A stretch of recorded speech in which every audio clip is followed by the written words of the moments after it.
wrong, or did John McCain just admit, confess if you will, today that we're fighting in Iraq for oil? My friends, I will have an energy policy that we will be talking about, which will eliminate our dependence on oil from the Middle East, that will then prevent us from having ever to send our young men and women into conflict again in the Middle East. The Republican candidate for President of the United States today directly tied the Iraq War and the prospects of further American bloodshed in the Middle East to the price and availability of oil. Our third story in the countdown, what was once the far right's favorite example of supposed left-wing tinfoil hat conspiracy theory, is now part of John McCain's campaign platform. It was near the conclusion of a town hall campaign event this morning in Denver. McCain had been criticizing his Democratic rival's plans to withdraw troops from Iraq. But then McCain decided to make a pitch for his energy policy, which his campaign plans to unveil soon. Listen to what the senator sees as a huge selling point. My friends, I will have an energy policy that we will be talking about, which will eliminate our dependence on oil from the Middle East, that will then prevent us from having ever to send our young men and women into conflict again in the Middle East. It will then prevent us from ever having to send our young men and women into conflict again in the Middle East. At a town hall at a Jewish center in Denver, at one of the forums that are supposed to be full of candidate-friendly questions. So Senator McCain actually managed to back into this all by himself. For reaction, let's bring in MSNBC political analyst Rachel Maddow, whose own show airs weeknights on Air America Radio. Hi, Rachel. Hi, his people then screwed up the excuse, the rationalization. His press secretary went to reporters and said, no. He's not talking about Iraq. He was talking about the first Gulf War, which was to some degree had something to do with gas. I think the guy who just pulled one right out of you-know-where and saw those burning Kuwaiti oil fires, these incredible flames, that picture. I think that's what he saw. And then McCain was asked directly, when you said this, were you thinking about the first Gulf War? And he answered, no. Right. So now we've eliminated the only other vague possibility in this, right? The press spokesperson actually said what Senator McCain meant was that it was the first Gulf War. And McCain said, yes, I meant it was the first Gulf War. And the press spokesperson said, it was the first Gulf War that was about oil. And McCain said, no, the first Gulf War was actually about Saddam invading Kuwait. And then he backed off that again further and said, no, I wasn't thinking about that at all. So the press corps has not been enthusiastic about following up on John McCain gaffes.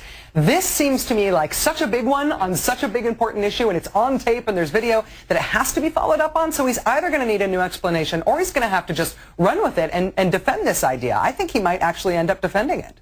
Well, I mean, this raises the point that Cheney and Bush have used recently, oil, the price of oil, the idea of al-Qaeda getting a hold of the control of oil as a justification for staying in Iraq. And then that brings you this to McCain.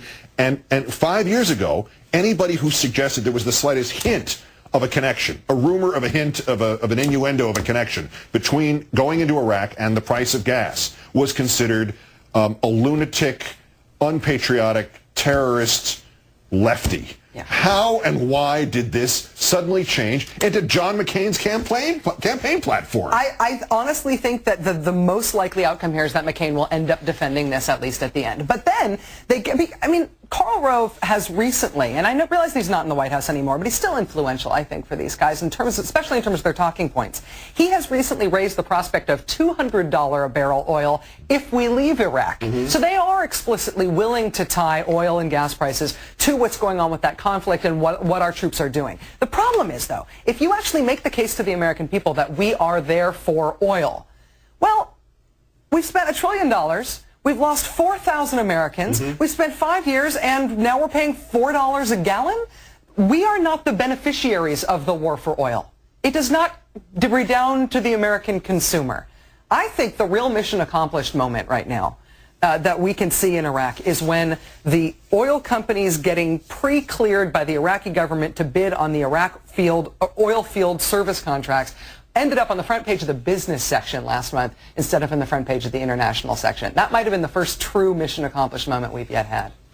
Dick Cheney has a complimentary basket of fruit for you. Rachel Maddow of MSNBC and Air America. Great, thanks. Have a good weekend. This may be the oddest way my friend Richard Lewis has ever been introduced. On the 1st of May 1915, the British luxury liner Lusitania set forth from New York, even though all the advertisements for her trip to Liverpool had been accompanied by ads purchased by the German government that all the ships flying the British flag were liable to destruction in the Atlantic. 1,959 passengers crowded her decks anyway. Our number one story, they had been warned. Yet 1,198 of them would die when the Germans sank the Lusitania.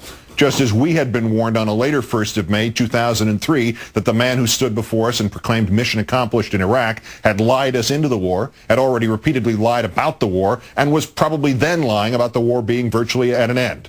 And most of us still got on board the boat with George Bush. It bears reminding that President Bush's dramatic jet landing on the USS Abraham Lincoln was utterly unnecessary, could have easily been flown there by copter, since the carrier was only 30 miles from shore on its way to docking in San Diego, and it was halted there, not permitted to reach the shore for the sake of the stagecraft. As for mission accomplished, which we covered yesterday in this news hour, we now arrive at day one of year 6. I can't see this anymore. All right, we'll cut it off and we'll show you instead. Joining me now, as promised, Richard Lewis, star of Curb Your Enthusiasm, along with some guy named Larry. Larry, I love you, and good luck with Woody, and I hope you come back. His memoir of his triumph over addiction, The Other Great Depression, is out in paperback with a new afterword. And he also has a new DVD, Richard Lewis Naked. Yeah, well, it's metaphoric. Yeah, that's very funny. He survived a night at New York's 92nd Street Y. It was a great night. Thank you. Well, my pleasure to be here. And thanks for that. I'm going to have nightmares now. Just getting over a bout of impotency, and now I had to hear that. Let me tell you what happened. It almost ruined my marriage, because my wife and I are true, diehard Democrats. Yeah. When that happened, first of all, we were sick to our stomach. And again, I will say this again. Our soldiers, we mentioned it because I cannot stand it when they sort of convolute the fact that this whole lie and all these these billions of lies, that I'm going to be long dead when it all comes out. And they're going to be dead without being tried for war crimes and all of this stuff, okay? I'm going to be long gone. I wish I can come back as a ghost and see what really happens and read the books 30, 40 years from now. Yeah, really. But when this happened, but the soldiers, they go because that's what we're proud to be Americans, and they keep this country. It was the neocon, it was 7 people, and now and McCain, Mr. McCain, Senator McCain, you are not my friend. When he does this, my friend, it's like half a pope. I don't know what he's doing, but he's not my friend. Half a pope. Well, he does this. Yes, I know exactly. My friend, he's not my friend. My friends, I will have an energy policy that we will be talking about, which will eliminate our dependence on oil from the Middle East, that will then prevent us from having ever to send our young men and women into conflict again in the Middle East. Despite howls of GOP protest, Senator Clinton has now joined Senator Obama in asserting, yes, Senator McCain really did say he's okay with America staying in Iraq for 100 years. For days, GOP groups have hammered Obama for saying first that McCain would fight the Iraq war for 100 years, and then merely that McCain would keep U.S. troops there for 100 years. Obama yesterday stood his ground.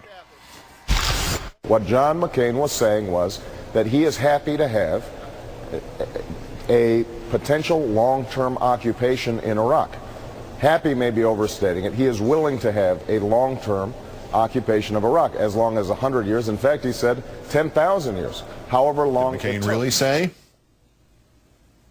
President Bush has talked about our staying in Iraq for 50 years. Maybe 100.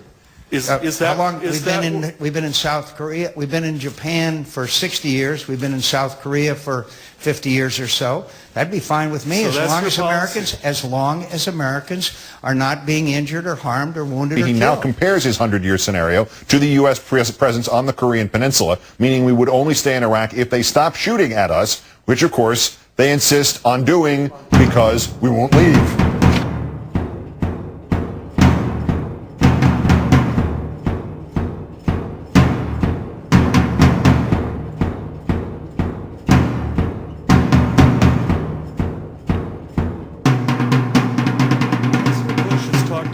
are staying in Iraq for 50 years. Maybe 100. Maybe 100. Maybe 100. Maybe 100.